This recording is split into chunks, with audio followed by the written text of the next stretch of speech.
Rigid shutdowns and preliminary scare of COVID-19 have been over for some time, but there are some aspects of the pandemic that have stuck around years later, like changes to the workforce. 13 on your side's Julia Gorman joins us now after talking with an economics professor at Grand Valley State University. And Julia, he shared some pros and cons to those changes. Yeah, guys, that's right. Everyone's job was impacted by COVID in one way or another. I know as reporters, many of us had to adjust to doing some work from home, like many others. Dan Giedemann at GVSU tells me some of the changes we saw during the height of the pandemic have morphed into just being a part of everyday life for many of us now.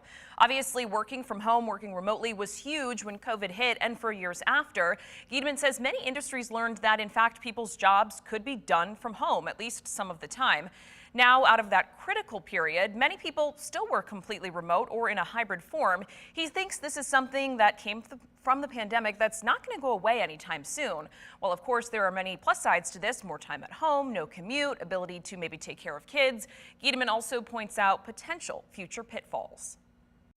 People don't feel as connected, especially for younger workers. They're probably not getting that mentoring that they might get. So even if the younger workers are showing up at the office, they're not maybe around some of the older workers as much as they used. And that's going to be interesting to see how that plays out over the next several decades as these newer workers in the workforce move up into kind of more management roles and leadership roles.